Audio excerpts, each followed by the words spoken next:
Free হিটে আপনাদের প্রশ্ন এবং মন্তব্য নিয়ে কথা বলার সময় এসেছে। প্রথম যে কমেন্টটা করেছেন আর তুষার, তিনি বলছেন কিভাবে দেখছেন এবারে বাংলাদেশের চ্যাম্পিয়ন্স ট্রফির ম্যাচগুলো, যেখানে আমাদের অধিনায়ক বলতে পারে আমরা ভুল থেকে শিক্ষা নেব।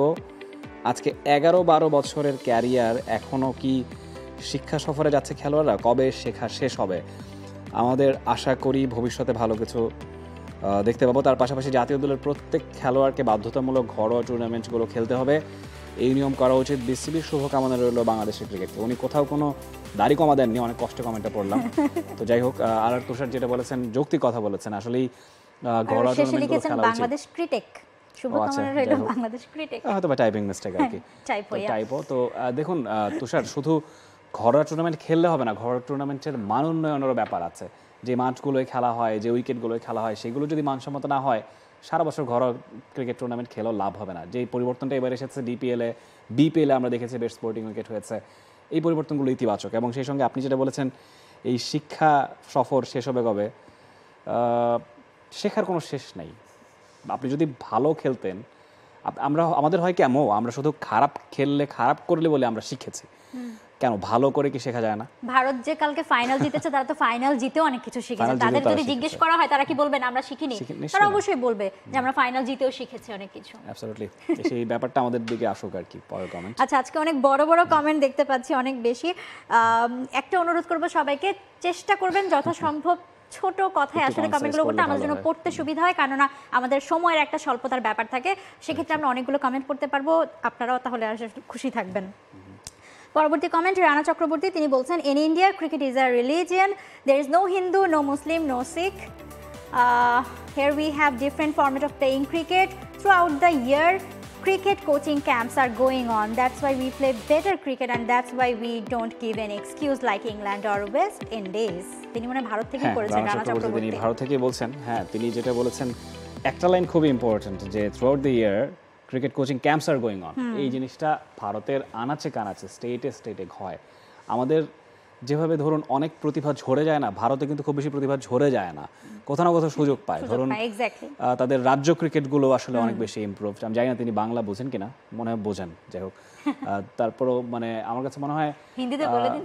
আমি হিন্দি পারি না, সরি রানা চক্রবর্তী। ব্যাপারটা হচ্ছে এক্সকিউজ দেওয়ার ব্যাপারটা, ইংল্যান্ড ওয়েস্ট ইন্ডিজ এক্সকিউজ দেন, এটা আসলে কোথায় আমি খুব একটা দেখিনি। হয়তো এবারে অভিযোগ টেনেছে তারা ভারত একটা ভেন্যুতে খেলার জন্য বেশ কিছু প্লেয়ার, হয়তো সেটাও টিম ওয়াইজ কেউ কমপ্লেন করেনি। ইংল্যান্ড ওয়েস্ট ইন্ডিজও তো আসলে শিরোপা জিতেছে, ইংল্যান্ডও তো 2019-এর বিশ্বকাপ জিতেছে, ওয়েস্ট ইন্ডিজের আগে টি-20 বিশ্বকাপ জিতেছে। তো এক্সকিউজ দেওয়ার ব্যাপারটা জানি না তিনি কেন এই খোঁচাটা মারলেন, কিন্তু ওই যে ভারতকে রিসেন্ট টাইমে এই চ্যাম্পিয়ন্স ট্রফিতে সমালোচনার শিকার হতে হয়েছে, সেই দিক থেকে হয়তো বা তিনি আসলে বলেছেন। বাট হ্যাঁ, ভারতের মানে ঘরোয়া ক্রিকেট খুবই কনস্ট্রাকটিভ, খুবই ইফেক্টফুল, যার কারণে আসলে ভারত থেকে অনেক ক্রিকেটার উঠে আসছে। এবং আরো একটা রিজন, আপনারা অনেকেই অনেক সময় বলেন যে ভারতের জনসংখ্যা, সেটা তো বেশি আসলে হতে পারে, বাট আমার কাছে মনে হয় আসলে দুনিয়ার ক্রিকেট নেশনস গুলোর জনসংখ্যা আর ভারতের জনসংখ্যা বলে সমান, এইজন্যই ভারতে এত ভালো ভালো প্লেয়ার হতেই পারে। হ্যাঁ, হতেই পারে, একটা বড় কারণ তো বটেই। ওকে, পরের কমেন্ট শরণ, তিনি বলছেন বাংলাদেশের পরে আমি নিউজিল্যান্ড টিমকে মন থেকে সাপোর্ট করছিলাম, কিন্তু ফাইনালে ভারতের সাথে হারতে হলো। ফাইনালে হারা যেন নিউজিল্যান্ডের রক্তের সাথে মিশে গেছে, টানা 4 বার ফাইনালে হার।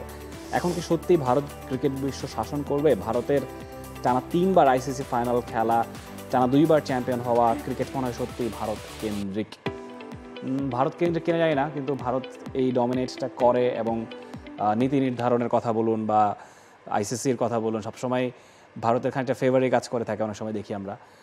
সেটা অনেক সময় এবার কিন্তু মানে অনেক বড় বড় এক্সপেরিয়েন্সড এক্স ক্রিকেটার বলেন বা অনেক এক্সপার্টরাও কিন্তু মানে এই মন্তব্য করতে বাধ্য হয়েছে যে ভারত আসলে বাড়তি সুবিধা নিয়েছে, পেয়েছে, কিংবা আইসিসি কে ভারত সবচেয়ে বেশি টাকা দেয়, এই প্রসঙ্গ উঠে এসেছে যে সেই কারণেই মানে আইসিসি ভারতের হয়ে বেশি কথা বলে, এমন অনেক কিছু আসলে প্রসঙ্গ উঠে এসেছে। তবে এখানে আমি একটা কথা বলতে চাই শরণের কথার সাথে মিলিয়ে, মানে ক্রিকেটটা ভারত কেন্দ্রিক না হলেও দেখেন, চিন্তা করছিলাম গত রাতেও যে কোনো আইসিসি ইভেন্ট আসলে আমরা ডিফারেন্স কি দেখি? নাথিং। মানে ধরেন আপনি একদম টুর্নামেন্ট শুরুর আগে থেকে আপনি চোখ বন্ধ করে বলতে পারবেন এই India, England, Sri Lanka, New Zealand, Australia, south Africa, মানে এই 5টা টিমই কিন্তু ঘুরে ফিরে আপনার সেমিফাইনালিস্ট, ফাইনালিস্ট। হ্যাঁ সেটা নতুন আর কোনো নামই আসলে আসছে না। আসলে ক্রিকেট তো খেলেই অনেক কম দেশ, 10টা 12টা দেশ, 16টা দেশ সর্বোচ্চ। ফুটবলে যেমন 32 থেকে এবার 48টা দেশ বিশ্বকাপ খেলবে, ইউরোতেও টিম বাড়িয়েছে, তো অন্যান্য টিমগুলোরও সম্ভাবনা তৈরি হয়। সেমিফাইনালে আমরা ক্রোয়েশিয়ার মতো টিম দেখতে পেয়েছি, কিন্তু ক্রিকেটটা আরো বেশি এক্সপেন্ড করার মানে আরো আগে থেকে আমার মনে করা উচিত ছিল, কারণ এখন যেই যুগ যেই সময়টা এখনই আসলে মানে সুবর্ণ স্বর্ণ সময় ছিল অনেক বেশি টিম নিয়ে আসলে ক্রিকেট আইসিসি ইভেন্টটাকে আসলে আরো বেশি রঙিন করার। অ্যাটলিস্ট টি-20 বিশ্বকাপটা আমার মনে হয় 32টা দল খেলতেই পারে। হ্যাঁ 50 ওভারের সময় অনেক বেশি সময় সাপেক্ষ ব্যাপার, অনেক বেশি খরচেরও ব্যাপার। টি-20 বিশ্বকাপটা আমার মনে হয় না এত গণ্ডিবদ্ধ করে রাখার প্রয়োজন আছে বলে। তবে দেখেন যে এখনো যদি সেই অনেক টিম নিয়ে খেলা শুরু হয়, মানে আলটিমেটলি ভালো তো করবে এই নাম যাদের আছে তাদেরই, তাই না? মানে কারণ তাদের বাকিদের উঠে আসতে তারও সময় লাগবে। যেমন ধরুন আফগানিস্তানেরই এখন আমরা খুব টাইটেল কন্টেন্ডার বলে দিতে পারি বা সেমিফাইনালের অন্যতম দাবিদার বলতে পারি, সেটাও তো 1-2 দিনে হয়নি। আপনি আজকে থেকে 7-8 বছর আগে আফগানিস্তান কিন্তু সেই জায়গাটায় ছিল না, তো বাংলাদেশও সেই জায়গাটা 7-8 বছর আগে হয়তো ছিল না। আবার ধরে রাখার একটা ব্যাপার থাকে, একসময় আয়ারল্যান্ড টিমকে আমরা এমন ভাবতাম স্ট্রং টিম ছিল, আয়ারল্যান্ড, কেনিয়া কত স্ট্রং টিম ছিল, সেই ব্যাপারগুলো ধরে রাখতে পারেনি, এটাও একটা হতাশার ব্যাপার। যাই হোক, পরের কমেন্টে যে রাকিবুর রহমান তুষার, তিনি বলছেন, আপনারা কি আমার সাথে একমত কিনা ঢাকা প্রিমিয়ার লিগ সহ যে সকল ঘরোয়া টুর্নামেন্ট রোজার মাঝে চলছে সেগুলো রাত্রে শুরু হলে কেমন হয়? তাহলে খেলোয়াড়দের রোজা রাখতে সমস্যা হতো না। আশা করি বিসিবি ভবিষ্যতে এসব বিষয় নিয়ে কাজ করবে, তার পাশাপাশি ভবিষ্যতে বিসিবি টিভিতে বাংলাদেশের সকল খেলা দেখতে পাবো। যাই হোক, তিনি শুভকামনা জানিয়েছেন বাংলাদেশ টিমের জন্য। এখন ব্যাপারটা হচ্ছে কি, বিকেএসপিতে কিন্তু আসলে ফ্লাড লাইট নেই, রাতের বেলা খেলা কিন্তু সম্ভব না, এবং ঢাকায় শুধুমাত্র মিরপুরেই ফ্লাড লাইট আছে। বসুন্ধরার যে মাঠটা আছে, বসুন্ধরা টিম, সেখানে এই নেই কথাটাই তো আসলে মানে আমাদের মানে ব্যাকফুটে চলে যাওয়ার একটা কারণ। নেই, flood light is a very expensive thing. পাকিস্তানিরা কোথায় যেন এই এক সপ্তাহ আগে দেখলাম খবর, মানে ওদের ঘরোয়া লিগে আমার মনে নাই পাকিস্তানে না কোথায় যেন এই যে ইফতারের পর থেকে ম্যাচ শুরু করবে, রোজা যাতে তাদের কষ্ট না হয়, এবং সেটা সেহরি পর্যন্ত গিয়ে ঠেকবে। কিন্তু ব্যাপারটা হচ্ছে কি, মানে আপনি সারাদিন রোজা রেখে সন্ধ্যার পর খেলবেন, তারপর আবার সারাদিন রোজা রাখবেন, সেটা আমার কাছে আরো বেশি টায়ারিং মনে হয়। তো বাংলাদেশের খুব বেশি প্লেয়ার আসলে রোজা রেখে খেলছেন না ডিপিএল। মুশফিকুর রহিম, মাহমুদুল্লাহ রিয়াদ, এই কয়েকজন আছেন যারা আসলে রোজা রেখে খেলছেন। সেটা এখন অনেকের জন্য তো হতে পারে যে খেলছে দেখেই রাখতে পারছে না, তাদের ব্যাপারে তাদের জন্য আসলে আমার কাছে এটা মনে হয় রমজানে ভাই এবং 50 ওভারের ক্রিকেট সময় নাই, ডিপিএল যে আপনি অ্যারেঞ্জ করবেন, বাংলাদেশের হাতে কিন্তু আর সময় নেই, মানে আপনার সারা বছরই উইন্ডো খোলা নেই। তো এই একটা সময় ফাঁকা থাকে, এটাকেই বিসিবি কাজে লাগানোর চেষ্টা করছে, কিছু করার নেই আসলে। পরের কমেন্ট। ওকে, পরবর্তী কমেন্ট মোহাম্মদ জাহিদুল ইসলাম, তিনি বলছেন, এবারের সবথেকে চমকের একটা বিষয় ছিল যে টুর্নামেন্টের সেরা 3টা ক্যাচ নির্বাচিত হয়েছে, আর সেই 3টা ক্যাচই নিয়েছেন গ্লেন ফিলিপস। এমন ক্যাচ ধরে ফেলে ব্যাটার আফসোস বেড়ে যায়, মানে আসলেই আফসোস। আমার তো মনে হয় আমি ব্যাটার হলে ও মাই গড কান্নাই করে দিতাম মাঠে। ট্রু, আসলে দেখুন নিউজিল্যান্ড সাউথ আফ্রিকা এই দুটো টিম সবসময় ফিল্ডিং দিয়ে ম্যাচ জিতিয়ে দেয়। মানে ছোটবেলায় সেই জন্টি রোডসের কথা মনে পড়ছে, তখন যেই এরকম ফিল্ডিং সাউথ আফ্রিকা করতো, এখন নিউজিল্যান্ড সেই জায়গাটা নিয়ে নিয়েছে। নিউজিল্যান্ড ও ব্রেন্ডন ম্যাককালাম বলুন বা আরও আগের কথা যদি বলি, সেই সময় থেকে স্টিভেন ফ্লেমিংদের সময় থেকেও কিন্তু নিউজিল্যান্ড ভালো ফিল্ডিং করে আসছে। তো এইবারে Glenn Phillips batting, bowling, fielding 3টা ডিপার্টমেন্টেই তিনি আসলে বেশ চৌকস একজন ক্রিকেটার।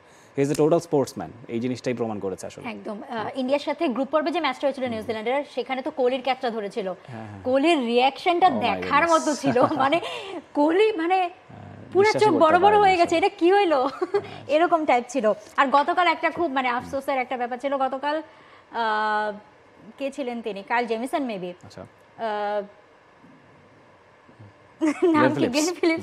গ্লেন ফিলিপস তার বলে দারুণ একটা ক্যাচ ধরেছিল, কিন্তু গ্লেন ফিলিপসের বলে সেই কাইল জেমিসন একটা ক্যাচ ছেড়েছে। খুবই আফসোসের ব্যাপার ছিল সেটা আসলে, মানে he is O my god. পরের কমেন্টে গৌতমজি বলছেন, রাচিন ইজ দ্য বেস্ট। নিউজিল্যান্ডের পেস বোলিং খুবই বাজে, যদি বোল্ট, হেনরি বা লকি ফার্গুসনরা থাকতো তাহলে ম্যাচটাই অন্যরকম হতো কিনা তিনি অবশ্য কোয়েশ্চেন মার্ক জুড়েছেন। হ্যাঁ, আমার কাছে ম্যাট হেনরি থাকলেই ম্যাচের সিনারিও অন্যরকম হতে পারতো। ইন্ডিয়াকে হয়তো বা আরও 2-3টে উইকেট ফেলে দিলে 200-র আগে, তাহলে হয়তো বা সিনারিও খুবই ডিফারেন্ট হতে পারতো।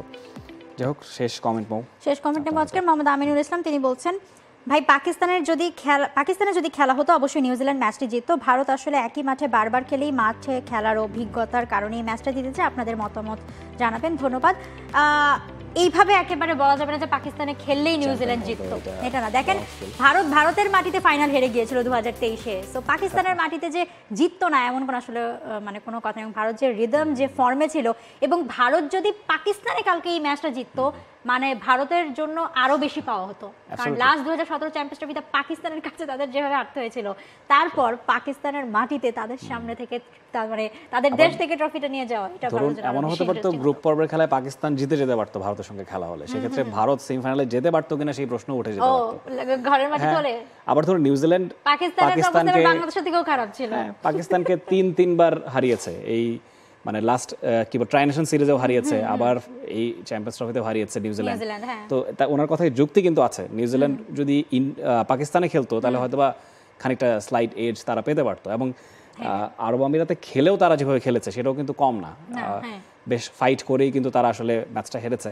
যাই হোক, মানে নিউজিল্যান্ডের জন্য ব্যাড লাক, কপাল খারাপ। সাউথ আফ্রিকার পর অ্যানাদার চোকার, কপাল পোড়া, আসলেই কপাল পোড়া।